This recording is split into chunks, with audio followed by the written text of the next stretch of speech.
Good morning, good morning, good morning. Who would believe it? It's after the new year already. It is January 3rd, 2026. Who would guess that? I hope everybody had a great Christmas and a great New Year's. I really tried to stay up for the ball to drop, but I made it to 10:30. That's as far as I could get. And I was in bed. So there you have it. Anyway, today is number 248. It's about 9 months since I've been diagnosed. Hard to believe that many months have gone by already. I really appreciate you coming on this journey with me. It's been an interesting journey for me, for sure, to say the least. And it has a lot of little ups and downs. And I've had some not so great news this last week and some good news. How's that? So I'll start with the not so great. The Monday before Christmas, I had gone to see Harry, and I had a slight pain in my back, right under my left shoulder blade, and the left side is where my lung cancer is. And I thought that's kind of interesting. And I had it before, about 3 weeks before that. It lasted about a week, and it was gone. But for some reason today, that day, the pain just seemed to intensify as the day wore on, as I was sitting there with Harry. So I said, oh, I better get home. So I raced home, and within an hour, I knew I needed to go to the emergency room because I was either having some kind of heart event or I was having a cancer event. Whatever it was, I needed to take care of this. The pain was intense. Definitely a 10 on a scale of 1 to 10. So I did go into the emergency room, and they did, lung x-rays and EKGs and so on and so forth. And after about 4.5 hours or so, I was allowed into the back, usually where you see the doctor and so on and so forth. But we got back there, and there was no doctor. And the nurse is like, usually what happens, the nurse will come up to you. I'm your nurse. If you have any questions, feel free to ask or whatever. If you need anything, let me know, that kind of thing. That didn't happen back there. And usually you see a doctor within a short period of time, at least stop in to say hi, whatever. Didn't see that either. So we were back there from like 8 o'clock on until 11 before we actually saw a doctor. And at that point, the doctor said, no, it's not heart, definitely not heart. But we will do a CT scan with dye and take a further look. So they did that, and they decided that I had pneumonia, but it's the kind of pneumonia that you get from radiation and a combination of the chemotherapy and so on and so forth. It's inflammation. It's not a bacterial pneumonia. It's very different.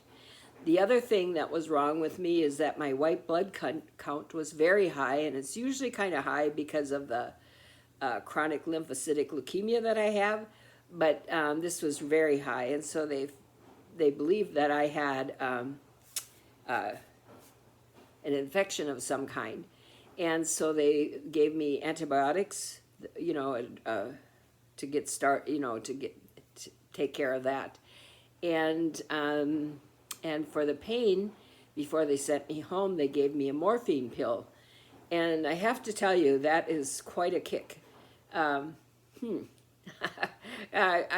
don't take hardly any pills ever, and certainly hardly ever for pain, because my threshold for pain is very high. And so anyway, so they said, well, this will kick in about 45 minutes.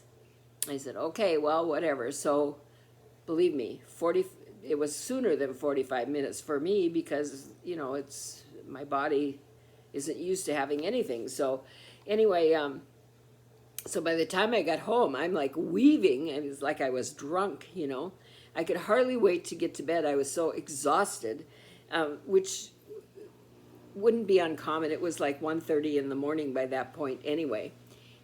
So whatever. So after that event, I really got to thinking about this diagnosis of pneumonia, blah, blah, blah, blah, blah.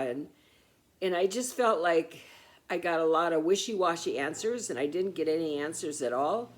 And of course, I was supposed to have a follow-up with my PCP, but I'm between PCPs. That mine left, the one I had, and the other one I haven't established yet. I was just getting the request for paperwork sent in. So they said, well, go see your oncologist. Okay, perfect. I was really glad for that because they could give me more answers.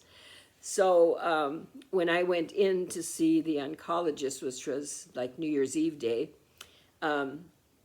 they said that that what I had is pneumonitis, and it is an inflammation of the lungs. It is nothing that I've done or not done. It is caused by the radiation, so on and so forth. And the one thing that I asked if there was anything I could do for that, they said there's really not much, but you could do this deep breathing with that. Sometimes they send you home with these things after you've had surgery, the plastic thing with the ball, and it measures how your intake or output or whatever they want to measure. Anyway, so I need to use that, and I have one of those coming in today. And part of the reason is I also have fluid at the bottom of my lungs, and I asked if that's because I have, the ER doc indicated that it was probably because I had heart failure, which kind of struck me as odd because I don't have swelling in my legs. But anyway, she said, oh no, it's not that. She said it means that you've had a virus, and that's what causes that. But we do need to move that, so it doesn't get worse. And so that's the reason, part of the reason for the breathing thing. What else? Anyway, that kind of answered most of my questions, I think, that it wasn't me, it wasn't something I did. They did say you need to be very cautious about where you go, who you're with, and if you get the sniffles at all, immediately start taking something.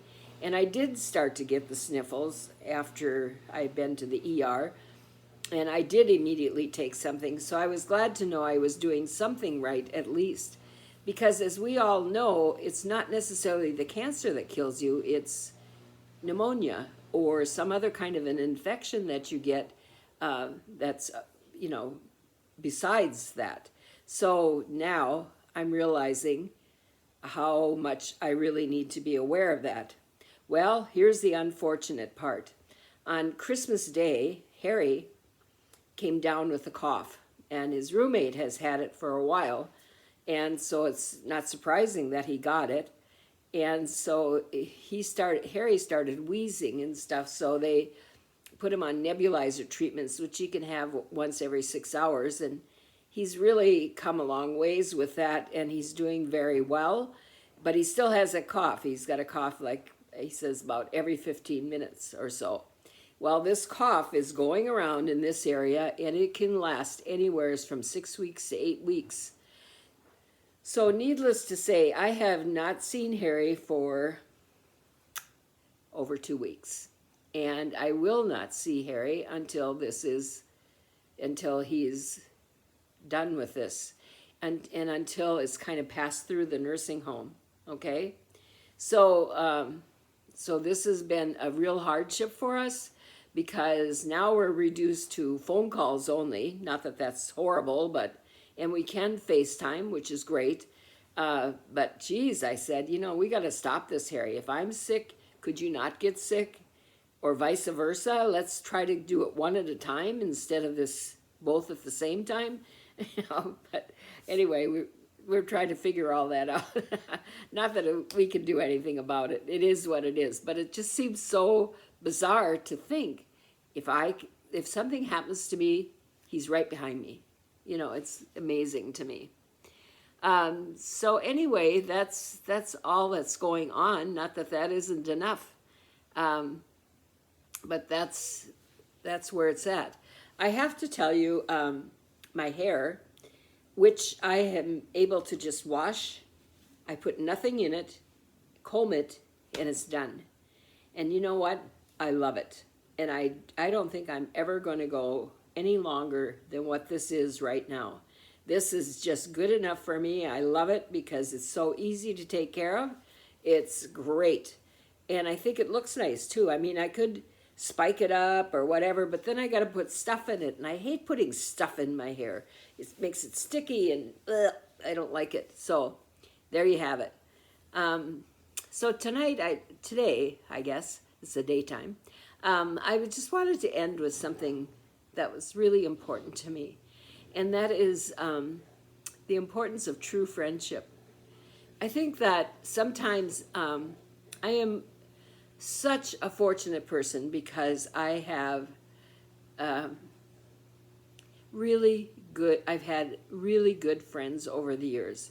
And some of those friends, like the one I'm going to tell you about, she's been a friend of mine for 50 years.